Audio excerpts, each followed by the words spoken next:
আসসালামু আলাইকুম রহমতুল্লাহ। প্রিয় মা বোনেরা, আজকে আমি তোমাদেরকে জানাবো কোরআনের আমলের দিয়ে আমাদের অনিয়মিত মাসিককে কিভাবে নিয়মিত করতে পারবো। মাত্র 10 সেকেন্ডের একটা আমলের দ্বারা তোমরা তোমাদের অনিয়মিত মাসিককে নিয়মিত করতে পারবে। এছাড়াও যেসব মা বোনদের অনিয়মিত মাসিক হয়ে থাকে, মাসিকের সময় অতিরিক্ত রক্ত যায়, এছাড়াও অনেকের কম রক্ত যায়, মাসিকের সময় তীব্র পেটে ব্যথা হয়ে থাকে, তারা যদি আল্লাহ পাকের এই আমলটি করতে পারে, ইনশাআল্লাহ তাদের মাসিকজনিত সকল সমস্যা সমাধান হয়ে যাবে এবং অনিয়মিত মাসিককে আল্লাহ পাক নিয়মিত করে দিবেন 24 ঘন্টার মধ্যে। প্রিয় মা বোনেরা, খুবই পরীক্ষিত একটা আমল।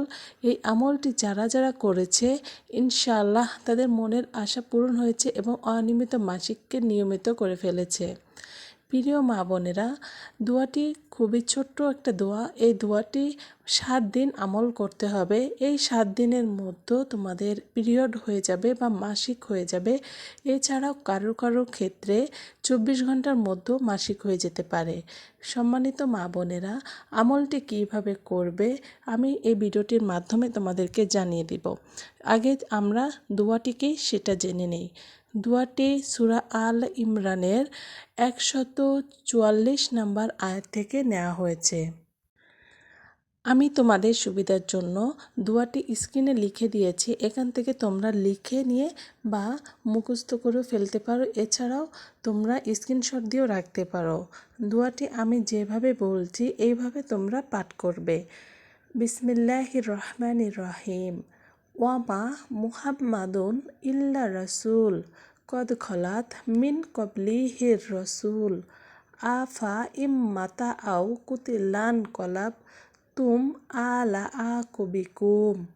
প্রিয় মা বোনেরা, আয়াতটি এইভাবে তোমাদেরকে ভেঙে ভেঙে পড়তে হবে এবং আল্লাহ পাকের উপর বিশ্বাস স্থাপন করে যদি তোমরা এই আয়াতটি আমলটি করতে পারো, তাহলে ইনশাআল্লাহ তোমাদের 24 ঘন্টার মধ্যে অনিয়মিত মাসিককে নিয়মিত করে ফেলবে এবং 7 দিন এই আমলটি তোমাকে করতে হবে। এই 7 দিনের মধ্যেই তোমার পিরিয়ড চলে আসবে ইনশাআল্লাহ। আর যদি পিরিয়ড হয়ে যায়, আমলটি আর করার দরকার নাই। সম্মানিত মা বোনেরা, এখন আসি কিভাবে এই আমলটি করবে। 1 গ্লাস পানিতে, সকালবেলা 1 গ্লাস পানিতে তোমরা 3 বার দুরূদ শরীফ পাঠ করবে এবং 7 বার এই দোয়াটি পড়ে তোমরা ফু দিবে। পানির মধ্যে ফু দিয়ে বিসমিল্লাহ বলে খেয়ে নিবে। ইনশাআল্লাহ আল্লাহ পাক তোমাদেরকে মাসিকটা হয়ে দেবে। মাত্র 7 দিন করতে হবে এবং খালি পেটে এই পানিটা খেতে হবে। চাইলে সকাল সন্ধ্যা খেতে পারো।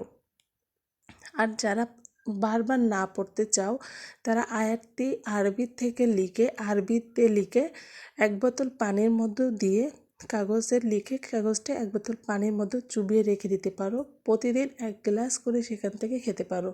পানি শেষ হয়ে গেলে আবার পানি পুনরায় দিয়ে রেখে দিতে পারো। প্রিয় মা বোনেরা, সবথেকে ভালো হয় প্রতিদিন পড়ে যদি আমলটি করা যায়। তো আজকের ভিডিওটি এই পর্যন্তই। যদি তোমাদের কাজে আসে অবশ্যই কমেন্ট, লাইক করে পাশে থাকবে। আসসালামু আলাইকুম আ রহমতুল্লাহি আ বারাকাতুহু।